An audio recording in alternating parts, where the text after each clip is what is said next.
ഏറെ സങ്കടകരമായ ഒരു വാർത്തയാണ് ഇപ്പോൾ അറിയാൻ കഴിയുന്നത്. അഹമ്മദാബാദിൽ നിന്ന് ലണ്ടനിലേക്ക് പുറപ്പെട്ട എയർ ഇന്ത്യ വിമാനം പറന്നു ഉയർന്ന ഉടൻ തന്നെ തകർന്നു വീണു എന്നുള്ള അതിസങ്കടകരമായ ഒരു വാർത്തയാണ് നമുക്കറിയാൻ കഴിയുന്നത്.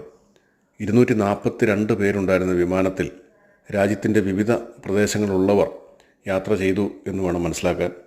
ഗുജറാത്ത് മുൻ മുഖ്യമന്ത്രിയും വിമാനത്തിൽ ഉണ്ടായിരുന്നു എന്നൊരു വാർത്ത പുറത്തു വരുന്നുണ്ട്. 110 പേർ ഇതിനോടകം മരിച്ചു എന്ന അതീവ ദുഃഖകരമായ വാർത്തയും ഇതിനോടൊപ്പം പുറത്തു വരുന്നുണ്ട്. ഒരുപാട് സ്വപ്നങ്ങളുമായി വിദേശത്തേക്ക് പുറപ്പെട്ടവരായിരിക്കാം ഈ വിമാനത്തിൽ ഉണ്ടായിരുന്നതെന്ന് വേണം മനസ്സിലാക്കാൻ. രാജ്യത്തിൻ്റെ വിവിധ പ്രദേശങ്ങളിലുള്ളവരായിരുന്നു വിമാനത്തിലുണ്ടായിരുന്നത്. മലയാളികളടക്കമുള്ളവരുണ്ടോ എന്നുള്ള വാർത്ത കൃത്യമായി അറിയില്ല. എങ്കിലും ഏറെ ദുഃഖകരമായൊരു വാർത്തയാണ്. ജീവൻ നഷ്ടപ്പെട്ടവർക്ക് ആദരാഞ്ജലികൾ.